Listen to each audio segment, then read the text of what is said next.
I'm Una Heaton, Limerick artist, and I'm working in collaboration with Dromoland Castle, County Clare, a medieval castle. And for your entertainment while you're at home with the kiddies, I'm going to make a castle. So it's quite easy because you get household stuff. Like you get kitchen rolls, containers like these. You get actually toilet rolls, which is perfect, and grey paper. Anything you find around the house, which is breakfast cereal boxes, anything, shoe boxes. But also, when you're cutting out, make sure you have a parent with you. And then you cut on a board like this because you don't want to lose your good table. And you measure out whatever size wall you want to be. I'm going to go for a 13-inch wall, right, which is 13-inch square all around. So we cut out the shape, the length of the wall. You mark out on the card or whatever you want to use the castlets, right? These are actually the break in the walls of a castle. You go up and down each 3/4 of an inch. You mark out, but have an uneven number. It's not an even number, so you mark them out and you cut them with your knife or scissors, whatever you happen to have. And the other one, little wall. You see, you do this for all of the walls. You see, 4 sides. There you go. 1, 2, 3, 4. Now you can use sellotape or you can use masking tape, whatever you prefer. But I think we'll try the sellotape. I've got the 2 walls like that. This is the 4th one, as the front entrance as such, right? So I'll move that to the side for a second. And we're going to divide this in 2, mark it out, as 2 inches enough. 2 inches that side, 2 inches here, 2 inches that side, 2 inches here. You do your line up like that. You line up like that. And you know, medieval times they had Gothic sort of archways, so we'll do that, okay?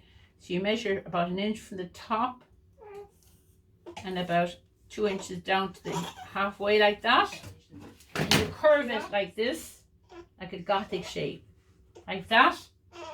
And you do the same with the other side. So what do you think that is? That's your door. Cut it in just here, down the middle, like a door opening. See? But you also have to cut it here on the curve to the point there. What happens is magic, because look what happens. You've got a little door opening. You see? Like this. So these are the towers, right? And you've got to cut into as high as this area, because you measure from floor up. This is the top of the castle wall. So you mark with your pencil here, top of the wall, right? And you cut in. And you can use a scissors or a knife. Score it like this first. It's easier probably, and then with your scissors, you cut up along like this. Now you cut both sides, because in order to slot over the wall, you need to cut both sides with a little gap of about 1 inch again, right? So there you go, mark that, and you score that again. Now let's see, you slide it over like this, and then you have your tower. This is your final structure of your castle. Now what you could do to enhance it, right? You can actually paint it, or you can actually do this like I can do, like outline it like old brick, old stones rather, like a castle. So you do the old stone effect. Now you don't have to do every bit of stone. You just do every now and again, just to give the effect. What colour should we do the door, I wonder? I think we should do it brown, because all those old doors were brownish, weren't they, in the olden days? So we're going to get a paintbrush. I want to get brown paint. So you can use any type of paints. You can actually do watercolours, you can do markers, you can do crayons, you can do colour pencils. But anything you want to do, just use it whatever you feel like.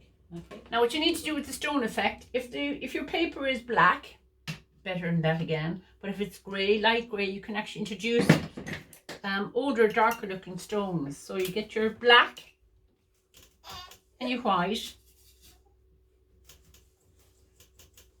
and you mix the black and white, and black and white make grey. So you can have in any shade you want. So you put in your little stones like that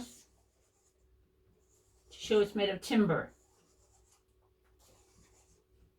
because they cut down these doors and made them from trees. So sometimes the trees weren't as wide as the doors. So you stick your little toothpick here, like that. Maybe each turret could have a flag.